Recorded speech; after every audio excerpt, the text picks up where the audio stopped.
अस्सलाम वालेकुम। गैनी ऑप्स के प्रैक्टिकल में आपके जो मेजर ऑप्शन है वो है ओस्पी। इसमें आपके 15 स्टेशन होंगे, हर स्टेशन 5 मार्क्स का है। 8 स्टेशन आपके ऑब्स्टेट्रिक से होंगे, 7 गैनी से। तो ये सब थ्योरेटिकल नॉलेज बेस होगा। 10 स्टैटिक होंगे जिस पे क्वेश्चंस लिखे होंगे, आपका आपने आंसर लिखने हैं। और 5 होंगे दूसरे, और 5 ऑब्जर्व्ड होंगे जिसमें एग्जामिनर बैठा होगा, आपका एग्ज़ाम लेगा। जैसे कि डमी रखी होगी, आपको वो कहेंगे कि कमांड देंगे कि फर्स्ट स्टेज, सेकंड स्टेज या थर्ड स्टेज ऑफ लेबर है, आप उसे करके दिखाएं। कोई ड्रग्स लिखी होंगी, उन ड्रग्स के आपने नाम बताना है, उनकी एमरजेंसी जो है इंडिकेशंस हैं आपने वो बतानी है।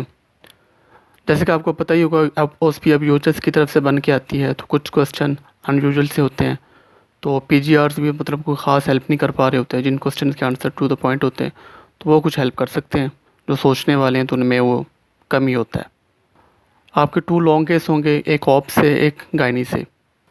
इसमें एक बात का ख्याल रखना, आपका टाइम लिमिटेड होता है। टाइम ख़त्म हो जाता है, लेकिन जो उनको पता नहीं होता उनका जो हिस्ट्री है वो फुल कंप्लीट नहीं हो पाती, ना एग्जामिनेशन कंप्लीट हो पाता है। तो उसके लिए अपने टाइम का बहुत ही ख्याल रखना है। सेम टाइम ये भी होता है कि पेशेंट डिफ़िकल्ट होता है, आपको हिस्ट्री तो दे रहा होता है ना, तो उस पर कोई डायग्नोसिस बन रहा होता है, पेशेंट कुछ और कह रहा है, फाइल में कुछ और लिखा हुआ है, पेशेंट वेग सी हिस्ट्री देने लग जाता है। तो इसमें पीजीआर से हेल्प ले लें तब, या इन द लास्ट रिजॉर्ट आप हिस्ट्री को थोड़ा सा फैब्रिकेट कर लें वहाँ पे। लॉन्ग केस का जो वाइवा है वो सारा टेक्स्ट बुक नॉलेज बेस्ड है। जो भी आपका कोई केस है उसकी आपको इन्वेस्टिगेशन आनी चाहिए।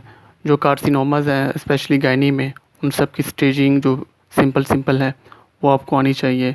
स्टेजिंग लेप्रोटमी में जैसे ये क्वेश्चन कुछ एग्जामिनर्स पूछ लेते हैं, उनकी सर्जिकल ट्रीटमेंट, मेडिकल ट्रीटमेंट और एमरजेंसीज़ हैं जो गायनी की, जो कुछ मेजर वो आपको आनी चाहिए।